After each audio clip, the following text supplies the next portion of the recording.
Tinawagan niya po kaninang umaga para sa scholarship. Punta na lang po tayo sa first cubicle right side. Nandun po si Ma'am Dayan.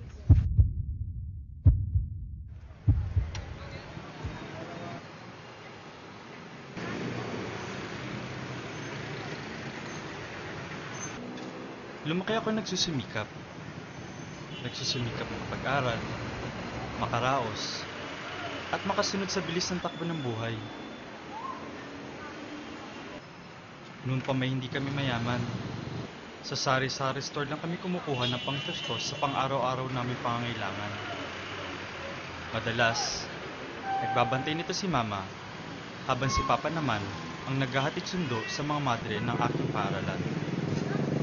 Wala mang swerdong kapalit, libre naman ang pag-aaral namin magkakapatid. Nga pala, ako si Jefferson Nakala. Jeff, okay, Epoy for short. Jeff, anak, Bakit po? hanggang kailan ba ito pwede bayaran? Ang sleeper mo. Kailangan na daw po bayaran kasi dahil hindi po maayos ang clearance ko. Hindi pa ako bayad. Hindi lang na kasi pang-lipusin natin.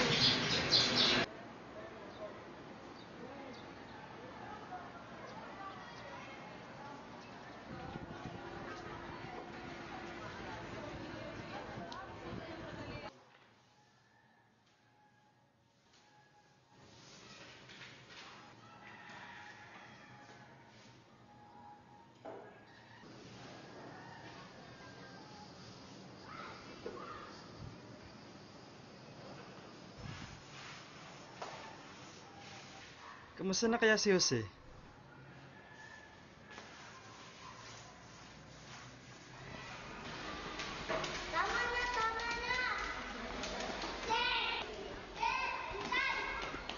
Yan si best friend. Isang tunay na kaibigan. Sa tuwing ako'y napapahamak, lagi ko siyang naaasahan.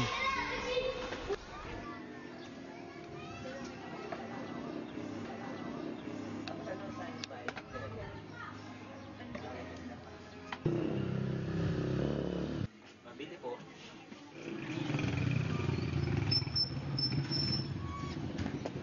Ate Be! Ate Be! Ano yun? Ticket po. Ano nangyari? Epoy! Hay nako, anong ginawa mo? Ano nangyari sa'yo? Kuya, salamat po sa paghatid ah. Tara.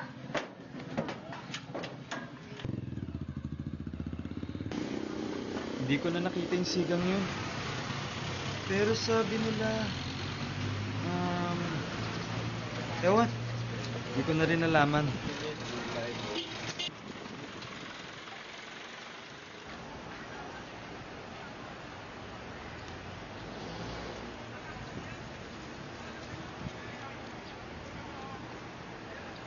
Sir Jeff! Sir Jeff!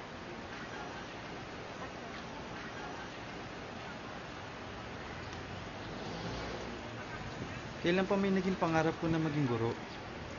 Nakasanayan ko na kasi magturo sa mga kabataan sa aming lugar tuwing magbabakasyon.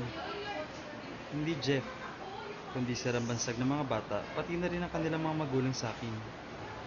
Di nagtagal, nasanay na rin ako sa palayo na yun.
Nang ako'y nakapagtapos ng valedictorian sa elementarya, Tinulungan kami ng kakilala naming parish priest na makapasok ako sa isang dekalidad at pribadong paaralan ng high school.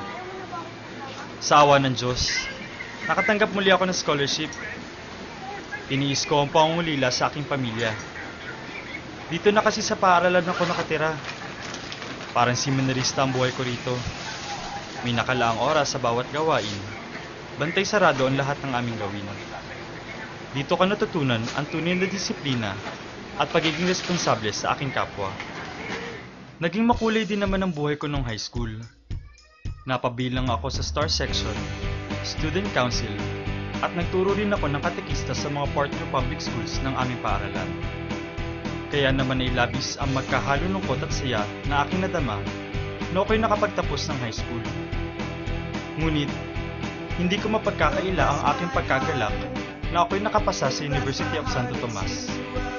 Hindi ako agad nakatanggap ng scholarship dito, kaya nabuhay ako sa laging pagtitipid at pagkukuha ng promissory note. Uy, kamusta ka na? Oh, ano? Kamusta? Ito, magpapasa nga ako ng story ko sa Vicarious. Story mo? Oh, naalala niyo ba nung... Mapalad ako sa aking mga kaibigan. Lubos ang tulong na ibinahagi nila sa madilim na tagpo ng aking buhay. Nagambag-ambag pa sila para ako'y makapagpatuloy sa semestre. Hindi ko akalaing magbibigay sila ng tulong pinansyal sa akin.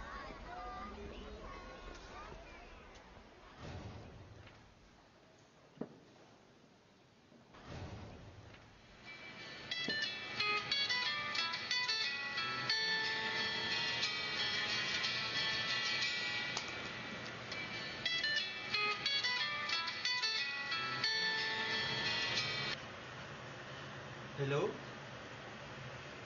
Opo. Ako nga po si Jeff. Talaga po? Nakapasa po ako sa scholarship? Salamat, ma'am. Sige po, dadaan na lang po ako mamaya sa OSA. Thank you po. Yes!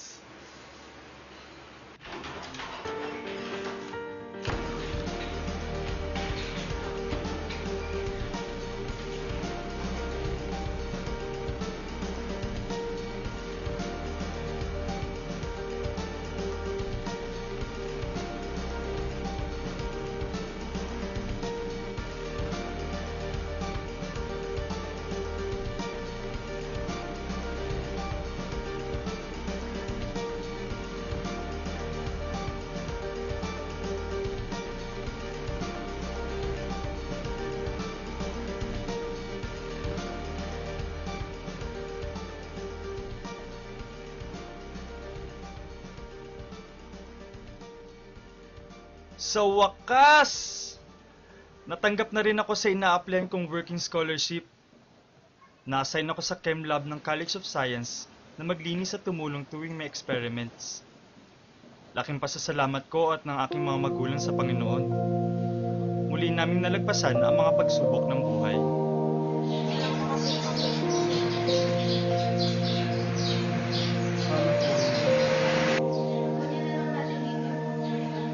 Okay lang ba yun, Nay? Kasi ginagamit din po natin yung Okay lang. Ang importante, makatapos na ng pag-aaral. Sige po, salamat po, Nay. Malalagpasan din natin. Ha? Sige, Nay, salamat. Huwag ka na lang.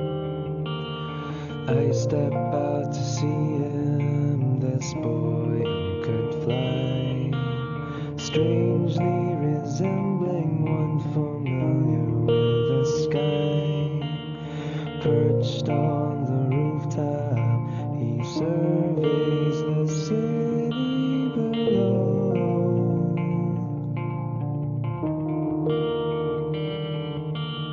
Look over his shoulder and wonder if we're focused on the same spot. The sidewalk that bends home is light years away. 100 flights down seems like a fraction. Despair and delirium play hide and seek, but the boy remains oblivious when he says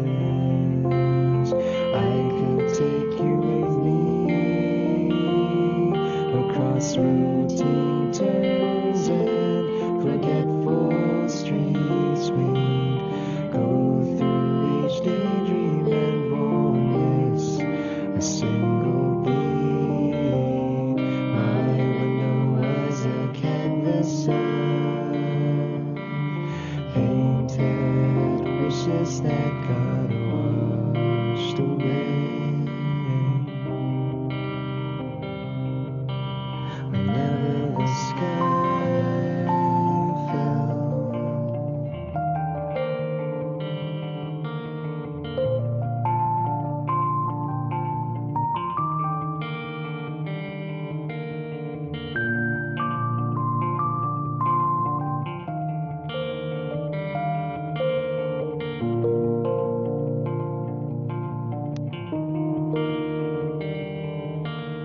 I rush out to see him, this boy who could fly straight from a dream.